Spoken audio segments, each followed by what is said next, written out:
Disiarkan langsung dari studio Rasika FM Pekalongan. Inilah Canting, bincang santai tapi penting, mengupas tentang pengawasan dan pelaksanaan pemilu 2024. Canting, bincang santai tapi penting, yang dipersembahkan oleh Badan Pengawas Pemilihan Umum Kabupaten Pekalongan. Selamat mengikuti.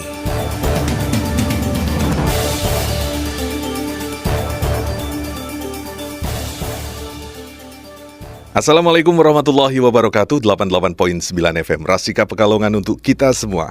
Apa kabar kawan? Selamat pagi. Pagi hari ini ada saya Bagus AA yang sudah siap untuk memandu acara Canting. Canting itu adalah bincang santai tapi penting. Kita sudah kedatangan di studio salah satu narasumber dari Badan Pengawas Pemilu Kabupaten Pekalongan, yaitu Bapak, saya panggil Bapak atau siapa ini? Bapak Kusuma Wijaya. Beliau adalah anggota Bawaslu Kabupaten Pekalongan yang membidangi Divisi Penanganan Pelanggaran dan Data Informasi. Dan untuk tema pagi hari ini kita akan ngobrol terkait publikasi kinerja Bawaslu Kabupaten Pekalongan. Jadi selama awal tahapan pemilu dan lain sebagainya, sebetulnya apa sih kerja Bawaslu? Selama ini adem ayem saja atau hanya tugasnya ingin menghabiskan uang negara saja? Nah, makanya kita tahu nanti dengan obrolan dengan Mas Wijaya Kusuma. Kebalik, Kusuma Wijaya. Nah, apa kabar dan selamat pagi Mas Kusuma Wijaya? Iya, selamat pagi Mas Bagus. Iya, apa kabar, baik ya? Alhamdulillah baik sekali. Oke, siap. Saya ingin tahu nih, sebetulnya saya lihat komisioner Bawaslu Kabupaten Pekalongan itu baru semua ya. Iya benar Mas Bagus. Saya kaget itu waktu itu. Iya. Kirain ada yang ketinggalan satu. Ternyata baru semua. Gimana Mas pengalamannya menjadi Badan Pengawas Pemilu ini? Ya alhamdulillah, awal kali menjabat jadi komisioner itu kami dilantik pada tanggal 19 Agustus 2023. Kami dilantik di Jakarta. Ya syukur alhamdulillah dapat amanah untuk menjadi salah satu bagian sejarah penegak demokrasi kepemiluan di Kabupaten Pekalongan. Khususnya kayak gitu. Iya. Terus awal-awal bekerja bingung atau tidak, atau seperti apa sih Mas sebetulnya kinerja dasar dari Badan Pengawas Pemilu Kabupaten Pekalongan khususnya? Ya. Basic saya kan gini. Ini pribadi saya ya. Basic saya kan sebelum jadi anggota Bawaslu adalah dosen. Pak dosen ternyata. Dosen di ITSNO Kabupaten Pekalongan, masuknya tahun 2020 Desember. Nah, di situ saya dapat amanah menjadi anggota Bawaslu ini, otomatis secara tidak langsung saya mempelajari mengenai tentang peraturan perundang-undangan kepemiluan, Undang-Undang 7 tahun 2017, lalu juga mempelajari mengenai tentang PKPU-nya, dan mempelajari mengenai tentang perbawaslunya juga. Berarti 3 pembelajaran itu, Pak. Nah, gitu. Dan saya juga menyesuaikan dengan pekerjaan saya yang baru ini sebagai komisioner Bawaslu. Gitu. Sekarang udah nggak jadi dosen lagi berarti? Kalau di Bawaslu dosennya cuti Bapak. Jadi asik ya. Tapi tanpa tanggungan ya. Di luar tanggungan, Pak. Di luar tanggungan. Saya kan dosen swasta di TSNO, berarti saya mengajukan cuti kepada yayasan. Berarti saya dosen swasta bukan negeri, jadi cuti di luar tanggungan yayasan kayak gitu. Mas Kusuma Wijaya, sebetulnya menurut Mas Kusuma Wijaya seperti apa sih? Ini kan yang namanya Bawaslu itu berarti mengawasi jalannya pemilu dengan baik dan benar gitu kan. Benar-benar. Kenapa sih perlu diawasi? Sebetulnya kan ada polisi, ada kejaksaan, ada masyarakat, ada pemerintah daerah, ada pemerintah pusat. Kalau menurut Mas Kusuma Wijaya seperti apa? Bawaslu itu penting karena apa? Sebagai polisinya dari pemilu. Nah, di situ Bawaslu pun sudah bersinergi, Mas. Bukan bekerja sendiri jika ada penanganan tindak pelanggaran pemilu. Di situ namanya ada Sentra Gakumdu. Nah, di situ pun kami bersinergi juga dengan 3 unsur. Yang pertama adalah unsur Bawaslu, yang kedua dengan unsur kejaksaan, lalu yang terakhir ada dengan unsur kepolisian. Oke. Jadi misalkan ada tindak pidana dugaan pelanggaran pemilu, berarti kita diskusi, Mas. Kita dari laporan yang masuk ke kami atau temuan dari jajaran Panwascam kami maupun dari Bawaslu langsung, kita kaji dulu di internal Bawaslu. Kalau di internal Bawaslu itu sudah mencukupi bukti mengenai tentang pasal-pasal tindak pidana pelanggaran pemilu tersebut, berarti lalu kita setelah diregister, kita akan membahas di Senragakumdu 1x24 jam. Oke. Nah, kayak gitu. Dari situ pembahasan Senragakumdu nanti jika 3 unsur tersebut itu setuju dengan pasal-pasal yang kita diskusikan, jadi kita akan tindak lanjuti ke klarifikasi. Nah, klarifikasi jangka waktunya paling lama adalah 7+7 hari kerja. Jadi 14 hari. Sabtu Minggu nggak dihitung berarti ya? Nggak dihitung. Berarti menurut Perbawaslu 7 tahun 2022 mengenai tentang temuan maupun laporan itu adalah 7 hari kerja, itu berarti Senin, nanti sampai Jumat. Nanti misalkan masuk laporannya itu atau temuannya itu hari Sabtu atau Minggu, itu nanti akan kami bahas pada waktu hari Seninnya. Oh gitu. Oke. Sebetulnya proses untuk pelaporan sendiri seperti apa sih, Mas, dari masyarakat misalnya nih menemukan sebuah pelanggaran di situ? Misalnya saja, oh ini gambarnya kok dipaku di pohon, ini melanggar perda dan juga melanggar yang lain. Kan sekarang dipaku kayaknya nggak boleh ya, karena itu yang namanya pohon itu ya jangan disakiti gitu kan. Seperti apa pelaporannya itu? Kalau pelaporan, atau saya lapor ke polisi, polisi terus ke Bawaslu, kan enggak ya? Jadi gini, Mas, kalau sesuai dengan Undang-Undang Kepemiluan ataupun yang berhak untuk melaporkan, yang mempunyai persyaratan untuk melaporkan ke Bawaslu itu ada 3. Yang pertama adalah warga negara Indonesia yang udah berusia 17 tahun, yang mempunyai hak pilih atau yang sudah menikah, Mas, misalnya. Lalu yang kedua adalah pemantau pemilu. Lalu yang ketiga adalah dari peserta pemilunya sendiri. Nah, jikalau tadi yang Mas Bagus tanyakan mengenai tentang APK yang dipaku di pohon atau ditali di tiang listrik atau dipasang di jembatan, itu kalau dari PKPU 15-nya maupun dari Perbawaslu-nya juga dan Undang-Undang Kepemiluan itu melanggar etika dan estetika. Bahwasanya mengenai tentang lingkungan hidup. Nah, di situ juga kan nggak elok kalau jembatan sudah bagus-bagus lalu dipasangi atribut seperti itu, kan nanti bisa membahayakan pengguna jalan juga. Nah, dari situ kami dari Bawaslu tidak menurunkan atau menertibkan secara internal kami sendiri, akan tetapi kami bersinergi dengan Satpol PP sebagai penegak perda dan Perbub. Nah, di situ kami bersinergi sudah menjalin kerjasama mengenai tentang penertiban APK dan yang lain-lain kayak gitu, Mas. Oke. Tahapan pemilu kan saat ini sudah sampai pada kampanye ya. Sampai dengan tanggal 10 Februari nanti, habis itu masa tenang. Kalau masa tenang berarti Bawaslu juga tenang-tenang saja atau gimana nih? Silakan Mas Kusuma, saya ingin tahu nih. Jangan-jangan nanti 5 tahun lagi saya ingin nyalon gitu kan? Silakan, Mas. Justru masa tenang kayaknya yang paling berisiko ya. Jadi kami dari Bawaslu sekarang mendekati pemungutan suara atau pencoblosan itu pada tanggal 14 Februari besok itu, hari H kita. Itu tidak ada mengenal tanggal warna merah, Mas. Oh gitu ya. Jadi kita tanggalannya, saya nggak jadi deh. Jadi tanggalannya kita itu hitam semua, Mas. Jadi hitam semua. Terkadang juga dengan aktivitas kesibukan kita di Bawaslu Kabupaten, kita juga memenuhi tuntutan untuk rakor ke panggilan undangan rakor ke provinsi maupun RI, Mas.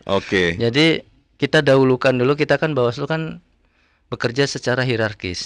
Jadi di situ misalkan ada undangan dari RI secara mendadak, akan tetapi kita ada kegiatan di kabupaten, kita tunda dulu yang di kabupaten.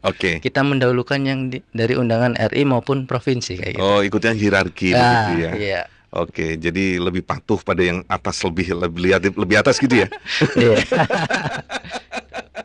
Oke, ini menarik sekali nih karena saya pikir sampai tingkat desa ya pengawasannya ya. Iya, benar. Jadi jajaran Bawaslu ada ad hoc kami, Oke. mulai tingkat pengawas pemilu di tingkat kecamatan sampai nanti di tingkat kelurahan atau desa. Nah, di situ pun di TPS nanti kita juga ada pengawasan juga. Oke. Satu TPS, satu pengawas. Iya. Kayak gitu. Iya, kalau dihitung nih di Kabupaten Pekalongan itu ada 19 kecamatan, terus ada 285 desa. Ini banyak sekali loh. Sementara komisioner KPU, Bawaslu itu hanya 5. Terus masing-masing ada desa. Bagaimana pengawasannya? Nanti kita jawab ya Mas. Kita Oke, break dulu tapi siap. ya. Oke, siap. Kita kawan break dulu di Canting pagi hari ini masih bersama Bawaslu Kabupaten Pekalongan.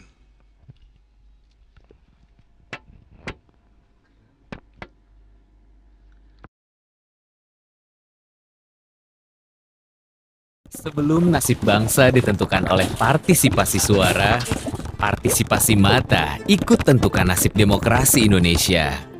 Mata kita bisa ikut awasi mereka yang rela menukar integritasnya dengan sejumlah mata uang, atau mereka yang gelap mata.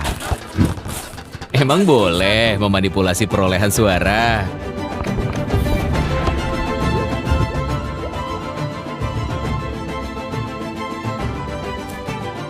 Juga mereka yang membuat kecurangan jadi mata pencaharian. Sudah saatnya kita buka mata hati untuk menyadari bahwa pemilu tidak hanya tentang berikan suara. Kita harus sama-sama mengawasi untuk lihat, langsung laporkan segala bentuk pelanggaran pemilu ke Bawaslu. Sebelum nasib bangsa ditentukan oleh partisipasi suara. Aku, Nesha. Nonton berita pemilu belakangan ini bikin gusar. Ini juga kampanye pakai politik uang. Media sosial juga penuh banget dari politisasi sara. Ini lagi ASN ikut-ikutan politik praktis. Kalian udah lihat berita terbaru pemilu belum sih? Ngempar aja ya. Aku khawatir deh, kalau didiemin begini, nanti bisa pecah nih kerusuhan. Bukti udah ada. Ayo deh kita laporin sekarang. Ayo berangkat. Mengawasi lingkungan terdekatmu dan melaporkan pelanggaran pemilu adalah langkah kecil untuk tujuan besar menjadikan pemilu yang berintegritas. Kita laporkan ke Bawaslu dari pelanggaran yang kita temukan. Aku, teman-temanku, dan kita semua punya tanggung jawab yang sama untuk tujuan bersama.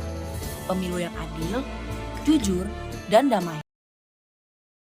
Kita semua tahu, pemimpin-pemimpin di Indonesia dipilih langsung oleh seluruh rakyatnya, termasuk kamu.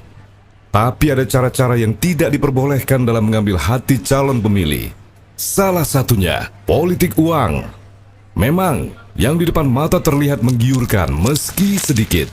Namun ingat, itu semua hanya jebakan untuk niat licik yang berbahaya. Bayangkan, sesuatu yang besar dimulai dari praktik yang buruk, kemudian menimbulkan dampak yang sangat berbahaya untuk masa depan Indonesia. Mulai dari kamu, jangan terima segala bentuk suap. Ayo awasi bersama. Tolak politik uang untuk pemilu yang bersih dan damai.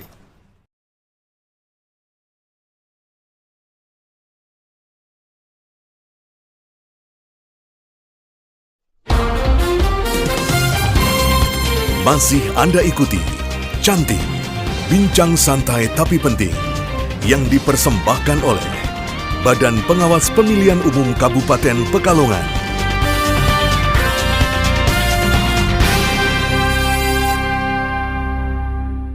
Oke, kita masih bersama di Canting, ya. Canting itu mengidentikan dengan Pekalongan Kota Batik, ya. Yang ini Canting itu tapi bincang santai tapi penting, bersama Bawaslu Kabupaten Pekalongan dan juga on air di Rasika FM Pekalongan. Dan tayangan ini bisa juga Anda lihat di Rasika TV Official lewat YouTube atau juga lewat jalur analog di 88.9 FM Rasika Pekalongan untuk kita semua. Dan narasumber kita masih bersama Kusuma Wijaya, Mas Kusuma Wijaya. Beliau adalah anggota Bawaslu Kabupaten Pekalongan, Divisi Penanganan Pelanggaran dan Data Informasi.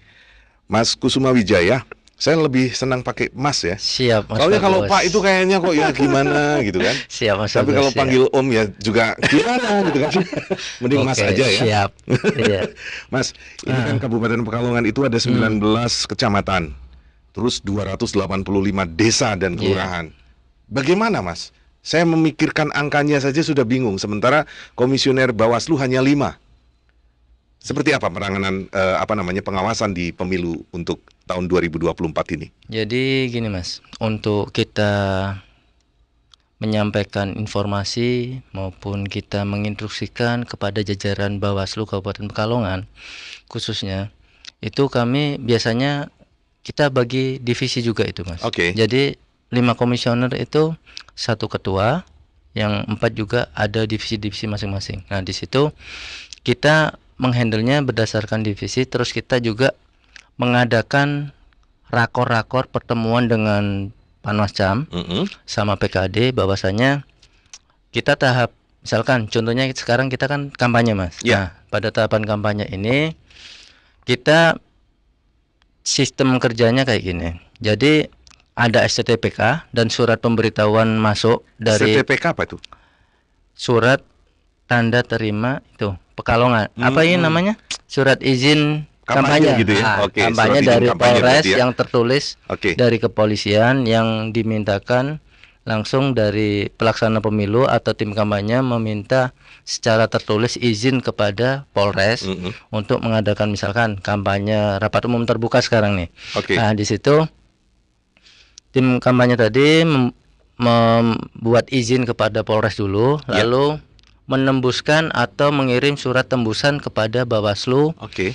untuk memberitahukan bahwasanya ada kampanye. Nah, dari situ kami follow up ke jajaran kami, kepada Panwascam maupun PKD. Oke. Nah, di situ nanti dari jajaran kami akan menindaklanjuti, katakanlah besok ada kampanye. Nah, STTP yang atau surat pemberitahuan yang dari tim pelaksana kampanye tersebut maupun dari kepolisian, karena saya sudah koordinasi dengan Pak Arief selaku pembuat STTPK. Nah, di situ beliau memberikan kepada kami itu, ini ada STTPK Mas untuk di kampanye, katakanlah misalkan contohnya di Wiradesa. Nah, di situ akan kami infokan kepada Panwascam Wiradesa untuk menindaklanjuti tersebut untuk melakukan pengawasan secara melekat. Nah, itu sebagai bukan berarti Bawaslu mengawasi itu karena jahat, karena kami adalah sebenarnya itu bentuk rasa sayang kami kepada peserta pemilu, biar nanti tidak ada isu-isu yang dari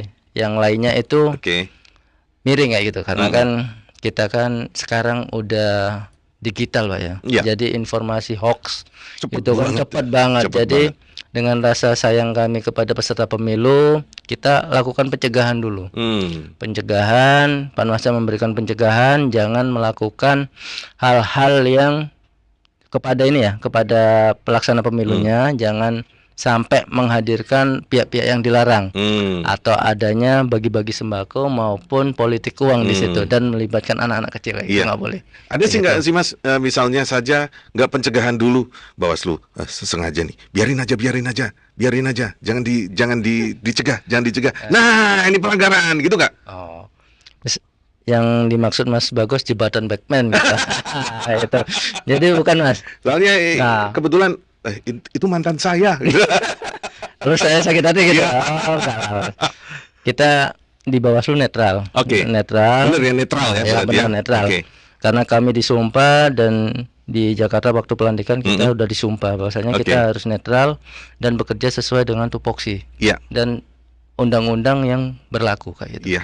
Jadi di situ kami melakukan pencegahan dulu Pak.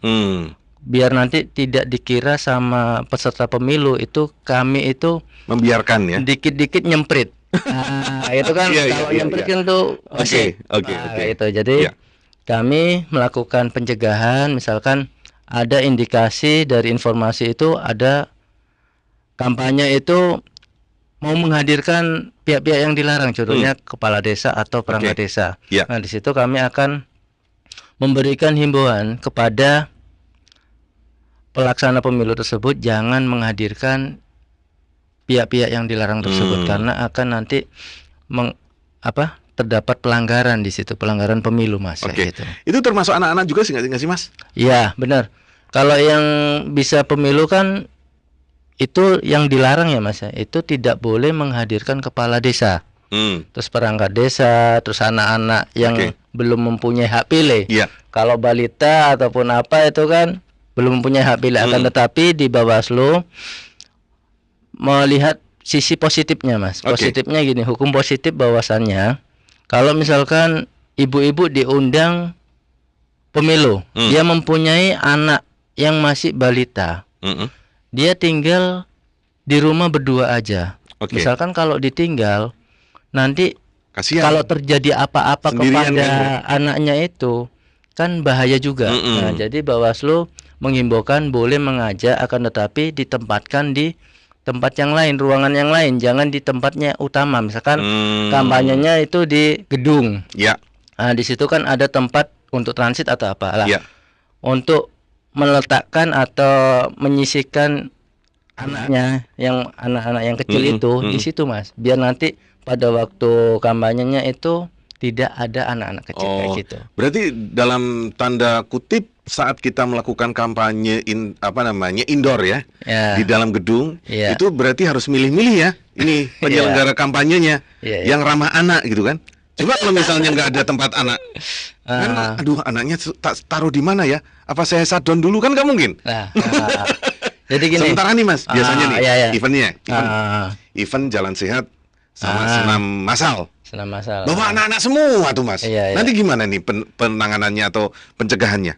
Nah gini, Bawaslu kan mengutamakan pencegahan, Mas. Nah, pencegahan bahwasannya ada akan dilaksanakan senam atau apa itu? Senam maupun jalan sehat. Nah, di situ kan kami akan memberikan himbauan dulu. Bahwasannya sebisa mungkin jangan melibatkan anak-anak kecil. Nah, kecuali nanti ada hal-hal yang kondisi tertentu itu anaknya masih balita atau apa kan kita tolerir, Mas. Iya. Nah, kayak gitu. Kayak gitu. Mas. Jadi makanya mungkin di situ banyak permainan anak, itu mungkin anaknya bisa ditaruh di situ dulu ya. Bisa jadi, Mas. Sama bakulnya, Bang, tolong nitip anak saya selama kampanye ya, biar mainan di sini, Bang. Tapi bayarnya double, Bu. Sekalian penitipan ya itu.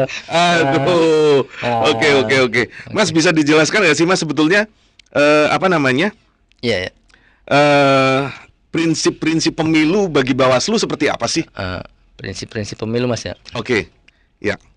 Coba dicek dulu halaman berapa tadi ya? Ini.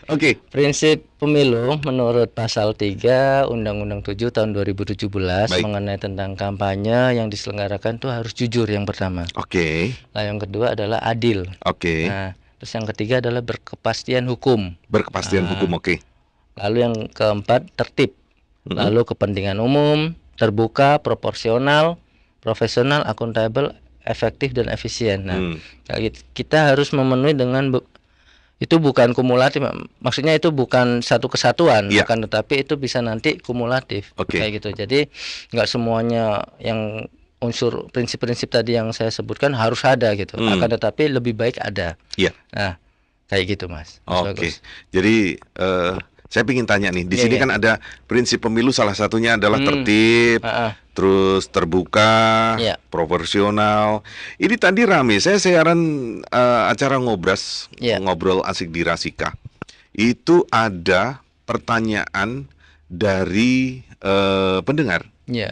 Mas, kalau saya ke bilik suara saat memberikan hak suara saya, apakah boleh saya video? Gitu kan? Lah akhirnya saya kan bukan KPU, bukan Bawaslu nih, kan nggak tahu. Kalau saya sih prinsipnya kalau nggak kondangan boleh, Mbak, gitu. Tapi video itu jangan disebar, hanya untuk kepentingan pribadi, gitu kan. Itu jawaban penyiar tapi kan.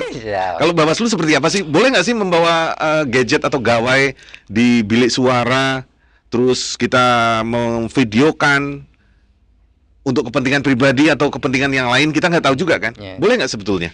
Kalau membawa gadget pada waktu pemungutan suara itu memang nggak diatur, Mas. Oh, Nggak diatur. wah, salah itu berarti ya? Akan tetapi untuk memfoto ini misalkan kita habis nyoblos nih, terus kita foto, Iya. nah itu tidak boleh, Mas. Jangankan memvideo, memfoto aja nggak boleh kayak gitu. Padahal buat Karena laporan, itu- Pak. Karena itu kan privasi masing-masing, kayak Oke. gitu. Rahasia kan, kan Rahasia. itu kan ada Jurdil itu ya? asasnya dari pemilu kan. Luber dan jurdil, bebas ya. jurdil lah. Langsung umum, bebas, rahasia, jujur dan adil. Rahasianya yang itu tadi, nyoblos itu Ah. nggak boleh disebarluaskan. Oke, gitu. Misalkan berarti- jenengan sama istrinya pilihanmu apa? Itu kan nggak boleh tuh, privasi ya itu. Berarti prinsipnya kalau ini betul-betul penanan ya. Iya. Istri aja nggak boleh tahu. Iya, bener, Mas. Cuman istri biasanya seringnya intimidasi, Pak. Iya, harus Mas, milih ini aja, Mas. Ini jelas nih amplopnya gitu. Iya, Akhirnya saya bingung, Pak. Berarti politik money dalam keluarga itu. Nah, itu harus cari masanya itu. Oke. Kalau di Kabupaten Pekalongan pelanggarannya sejauh ini seperti apa, Pak? Yang paling kelihatan? Kalau yang selama saya setelah dilantik Iya. sampai detik ini, Mas, Oke. kami sudah ada temuan dari jajaran kami. Oke. Nah, itu ada perundang-undangan lain, Mas. Di situ ada pihak salah satu calon legislatif Oke. di Kabupaten Pekalongan. Nah, itu mengikut sertakan kepala desa. Nah, ada juga perangkat Sempat desa. Ada. Dalam kampanye itu. Nah, kalau cara kerjanya Bawaslu kan gini. Kalau itu melanggar perundang-undangan lain, berarti itu kami tugasnya adalah meneruskan, Mas. Nah, tapi kalau itu yang melanggar tadi itu aktif Oke. pada waktu acara kampanye tersebut, nanti itu kena tindak pidana pemilu karena mengikut sertakan pihak-pihak yang dilarang kayak gitu. Jadi kami kalau yang perundang-undangan lain, misalkan nih kepala desa atau perangkat Iya. desa yang saya utarakan tadi, itu kami teruskan kepada instansi yang menangani atau yang berwenang. Ya, misalnya Di situ- inspektorat atau kecamatan gitu ya. Kalau kepala desa maupun perangkat desa itu kami teruskan rekomendasikan kepada yang pertama Bupati, lalu sama PMD. Oh, pemberdayaan Dinas masyarakat dan desa. Pemberdayaan dan desa itu Iya, yang menangani betul. struktur desa, Iya, tata iya, kelola iya, desa. Di betul, situ kan kami teruskan di situ. Itu udah ada yang dilakukan seperti itu. Ada 3, Mas, yang Wah. sudah kami teruskan. Kok nggak terkonang wartawan ya, Pak? Bawaslu bagi-bagi info dong. Udah ada 3 ternyata. Udah, yang pertama sebelum masa DCT, Pak. Sebelum daftar calon tetap Oke. anggota legislatif, Iya. itu ada pihak kepala desa yang memfollow up di Facebook, media sosialnya oke. maupun WA. Iya. Nah, di situ kami laporkan, kami teruskan kepada instansi yang terkait. Nah, lalu yang kasus yang kedua itu kepala desa juga itu menghadiri acara kampanye dan Oke. memakai kaos. Nah, akan tetapi di situ kepala desanya tidak dapat undangan.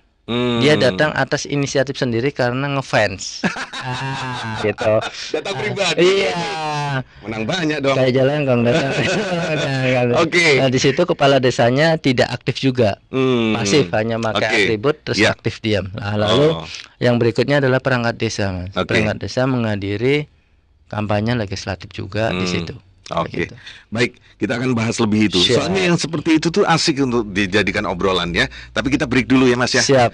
Kita break dulu, kawan. Kita break di Canting untuk pagi hari ini. Kita akan lanjutkan lagi di sesi yang ketiga. Tetap di 88.9 FM Rasika Pekalongan.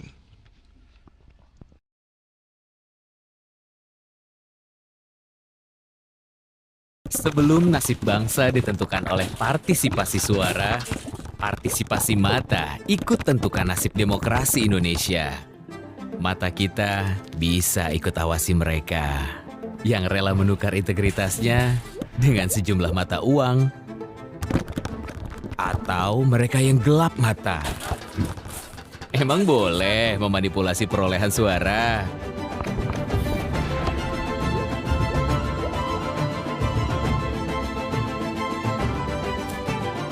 Juga mereka yang membuat kecurangan jadi mata pencaharian. Sudah saatnya kita buka mata hati untuk menyadari bahwa pemilu tidak hanya tentang berikan suara. Kita harus sama-sama mengawasi untuk lihat, langsung laporkan segala bentuk pelanggaran pemilu ke Bawaslu. Kita semua tahu, pemimpin-pemimpin di Indonesia dipilih langsung oleh seluruh rakyatnya, termasuk kamu. Tapi ada cara-cara yang tidak diperbolehkan dalam mengambil hati calon pemilih. Salah satunya, politik uang. Memang, yang di depan mata terlihat menggiurkan meski sedikit. Namun ingat, itu semua hanya jebakan untuk niat licik yang berbahaya. Bayangkan, sesuatu yang besar dimulai dari praktik yang buruk, kemudian menimbulkan dampak yang sangat berbahaya untuk masa depan Indonesia. Mulai dari kamu, jangan terima segala bentuk suap. Ayo awasi bersama. Tolak politik uang untuk pemilu yang bersih dan damai. Aku, Nesya.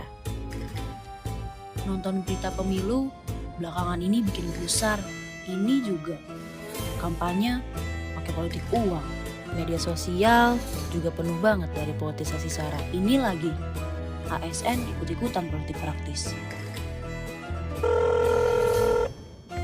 Kalian udah lihat berita terbaru pemilu belum sih? Makin parah aja ya. Aku khawatir deh, kalau didiemin begini, nanti bisa pecah nih kerusuhan. Bukti udah ada. Ayo deh kita laporin sekarang. Ayo berangkat. Oke?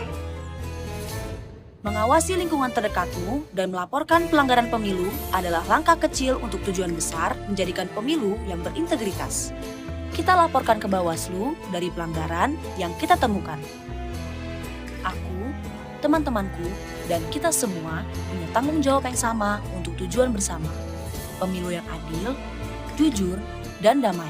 Sebelum nasib bangsa ditentukan oleh partisipasi suara, partisipasi mata ikut tentukan nasib demokrasi Indonesia.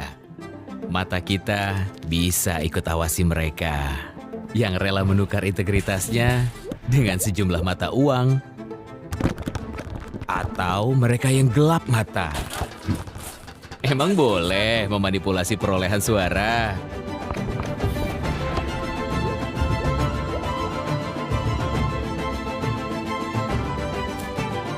Juga mereka yang membuat kecurangan jadi mata pencaharian.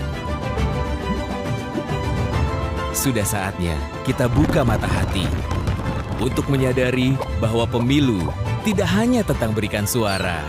Kita harus sama-sama mengawasi untuk lihat, langsung laporkan segala bentuk pelanggaran pemilu ke Bawaslu.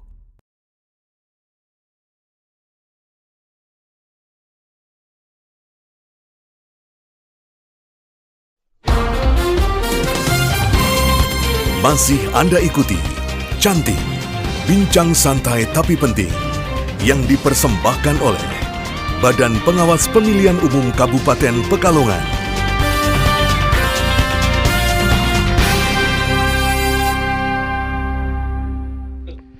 Baik kawan Rasika, kita masih bersama di Canting, ya, di Canting bersama Bawaslu Kabupaten Pekalongan, dan bersama juga saya Bagus AA, ada narasumber dari Bawaslu Kabupaten Pekalongan. Dalam hal ini adalah Mas Kusuma Wijaya, ya. Saya kebalik nih Kusuma Wijaya, enggak ya? Siap. Yang jelas Mas Kusuma Wijaya ini orangnya ternyata humble. Awalnya aduh, kok kayaknya orangnya kok ganteng banget gitu kan. Ternyata beneran ganteng. Beliau adalah Divisi Penanganan Pelanggaran dan Data Informasi. Tadi masih terkait kampanye. Kalau kampanye itu kan memang hiruk pikuk demokrasi saat pemilu ya, ramai sekali. Termasuk juga ternyata ada larangan bagi kepala desa, perangkat desa, dan lain sebagainya. Itu setelah dilaporkan ke dinas terkait dan juga bupati, ada tindak lanjut juga dari bupati dan PMD-nya. Oke. Terima kasih Mas. Ya. Oke. Jadi gini Mas Bagus, Bawaslu hanya sifatnya adalah meneruskan atau merekomendasikan dari yang kami temukan di lapangan. Oke. Nah, di situ misalkan nanti itu putusannya seperti apa. Mm-mm. Nah, Bawaslu tidak boleh mencampuri lebih dalam karena itu bukan ranah kami. Lebih ke internal pemerintahan ya. Itu kan karena internalnya abdi negara ya. mereka sendiri. Oke, Jadi siap. kami hanya mengawal putusannya, Mas. Nah, sampai saat ini, Mas ya, Mm-mm. putusannya kami belum mendapatkan info putusan dari pihak-pihak yang Oke. terkait tersebut. Ya, gitu. Iya, tapi kita husnudon saja bahwa baik. mereka sudah memberikan semacam sanksi untuk tidak diulangi lagi. Benar. Karena bagaimanapun abdi negara harus Iya. netral Iya, gitu kan. benar-benar, Mas ya. Netral tanpa tendensi. Siap. Itu ya. Iya, iya. Oke, sebetulnya kita mengulang lagi nih Mas. Selama ini Iya. kan kita tahu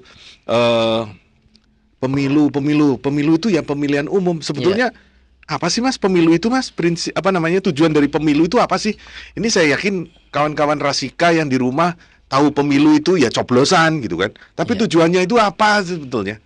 Silakan Mas Kusuma. Siap, Mas Bagus. Terima kasih. Tujuan pemilu menurut pasal 4 Oke. Undang-Undang Kepemiluan, Undang-Undang 7 tahun 2017 bahwasanya tujuan dari pemilu itu yang pertama adalah memperkuat sistem ketatanegaraan yang Ya. demokratis. Oke. Yang kedua adalah mewujudkan pemilu yang adil dan berintegritas. Lalu yang ketiga adalah menjamin konsistensi pengaturan sistem pemilu. Lalu yang keempat memberikan kepastian hukum dan mencegah duplikasi dalam pengaturan pemilu. Nah, lalu yang terakhir adalah mewujudkan pemilu yang efektif dan efisien. Itulah adalah tujuan pemilu menurut Undang-Undang 7 tahun 2017 tentang kepemiluan kayak gitu. Mas. Oke. Ini jadi kawan Rasika tahu ya tujuan pemilu apa yang sudah menghabiskan uang triliunan itu loh. Terus larangan-larangannya sendiri Mas. Dalam pemilu itu apa? Kalau misalnya itu kan jelas ya, jujur, adil, langsung, umum, bebas, rahasia. Iya. Tapi penjabarannya secara undang-undang mungkin Mas Kusuma bisa menjelaskan. Kalau larangan pemilu saya kutip ya Mas. Oke. Dari peraturan Komisi Pemilihan Umum atau PKPU nomor 15 tahun 2023 atau yang telah diubah menjadi PKPU nomor 20 tahun 2023 itu menurut pasal 280 ayat 1 Oke. bahwasanya pelaksana peserta dan tim kampanye pemilu dilarang mengikut sertakan huruf J menjanjikan atau memberikan uang. Lalu atau materi lainnya kepada peserta kampanye lain. Oke. Lalu di situ larangannya juga tidak boleh melibatkan pihak-pihak yang dilarang sesuai dengan pasal 280 ayat 2. Di situ ada salah satunya adalah perangkat desa, Oke. kepala desa, ASN, TNI atau polisian. Kalau TNI atau polisian kalau ngepam sih nggak apa-apa Mas. Iya. Akan tetapi kalau pada waktu kampanye mereka ikut orasi Ya. atau mengkampanyekan salah satu paslon ataupun peserta pemilu lainnya atau yang itu dilarang menurut undang-undang kayak gitu Mas. Oke. Nah, sekarang nih, Ya. tadi kan larangannya berarti menjanjikan sesuatu, terus memberikan uang dan lain sebagainya. Ini masyarakat ini sebetulnya semakin kesini semakin salah kaprah ya. Ibaratkan kalau ada pemilu itu berarti uang disit. Kalau tidak ada uang disit berarti saya tidak akan nyoblos. Itu paradigmanya yang terbangun sekarang seperti itu. Iya. Terus amplop di malam H. Terus money politik dengan segala macam bentuknya sembako dan lain sebagainya. Bahkan ada orang yang kreatif banget di depan gang itu ditulisi warga RT 01 RW 05 siap menerima serangan fajar misalnya. Ini Bawaslu banyak sekali loh yang menentang loh sebetulnya. Itu kan larangan semua sebetulnya. Ini bagaimana sikap Bawaslu selama ini dengan adanya money politik? Terus masyarakat sebetulnya enjoy saja. Alah Mas, 5 tahun Mas habis itu orangnya kadang nggak kenal Mas gitu. Bagaimana mengedukasi masyarakat oleh Bawaslu sendiri dan menyikapi hal-hal semacam itu, money politik dan lain sebagainya. Ya, benar, silakan Mas. Mas Bagus ini. Bahwasanya money politik itu sebenarnya secara perundang-undangan yang berlaku kan dilarang Mas. Dan itu pun ada pidananya nanti Mas. Wah, pidana loh ternyata. Pidana. Nggak main-main ini, pasalnya dur ini. Kalau pada waktu kampanye itu timnya yang kena atau yang pihak peserta pemilunya. Akan tetapi kalau nanti pada waktu hari pemungutan suara itu bunyinya yang tertuang di Undang-Undang Kepemiluan itu setiap orang, misalkan ada ngapunten, ada yang penjual cendol dawet. Nah, di situ membagikan uang. Oke. Itu kena pidana pemilu, Mas. Ya itu. Jadi gini, paradigma bahwasannya masyarakat itu kan bagi-bagi uang kan udah jadi habit kan, Mas. Iya. Atau Kebiasaan udah buruk. kebiasaan lah. Bahwasannya dari calon-calon legislatif itu atau calon-calon yang lain itu peserta pemilu itu bagaimana caranya Gandeng. mempunyai suara terbanyak itu Iya. bagaimana, apalagi sekarang pemilu 2024 kan batas waktu pemilunya kan cuma kampanyenya itu cuma 75 hari, Mas. Betul. 28 November 2023 sampai Iya. 10 Februari 2024. Nah, di situ kami dari Bawaslu mengupayakan yang pertama adalah memberikan edukasi kepada masyarakat Oke.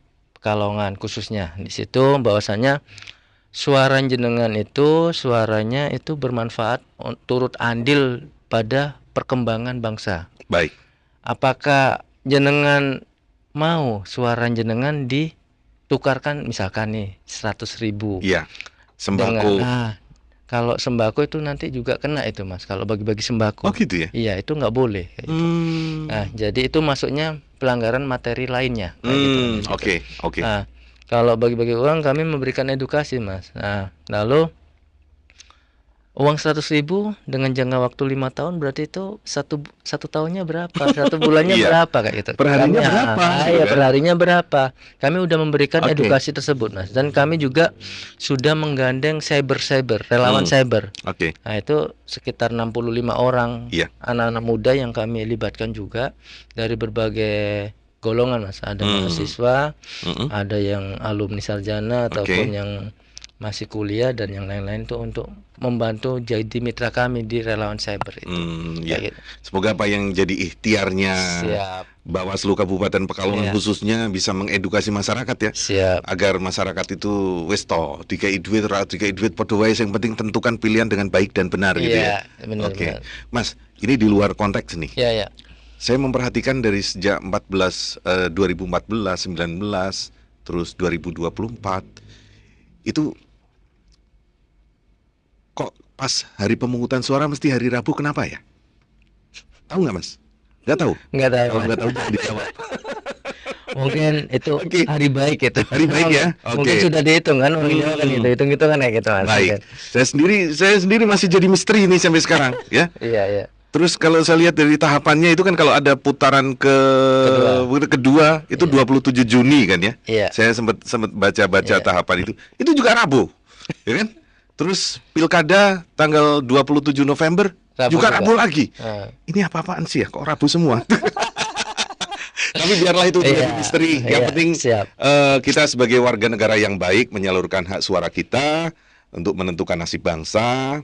Dan kalau ada pelanggaran atau apa dan lain sebagainya, ada Bawaslu yang siap Siap. untuk menerima laporan. Oke. Sebagai closing statement, ada yang ingin disampaikan di statement terakhir, Mas? Oke. Silakan. Bagi sahabat-sahabat Rasika, kami dari Bawaslu tidak bisa bekerja sendiri. Kami membutuhkan partisipasi kepada masyarakat sekitar. Bahwasanya mari kita demokrasi 5 tahunan ini atau pesta 5 tahunan ini kita kawal sampai sukses dan kondusif.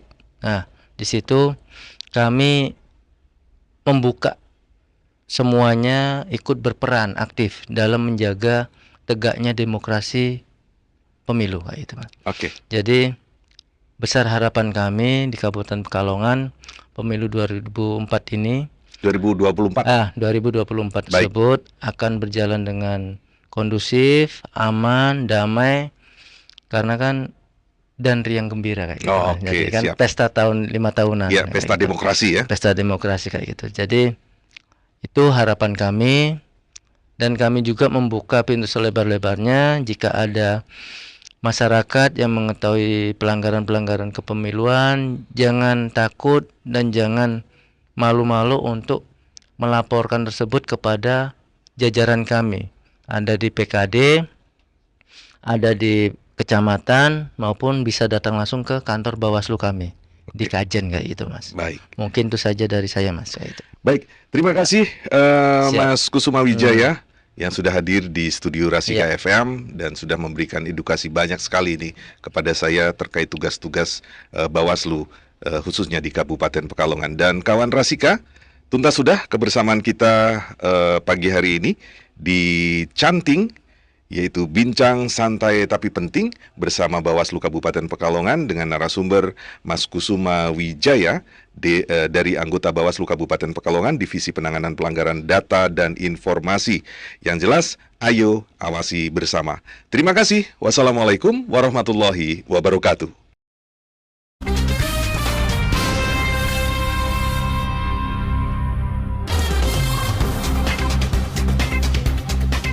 Baru saja Anda ikuti Canting, Bincang Santai Tapi Penting yang dipersembahkan oleh Badan Pengawas Pemilihan Umum Kabupaten Pekalongan.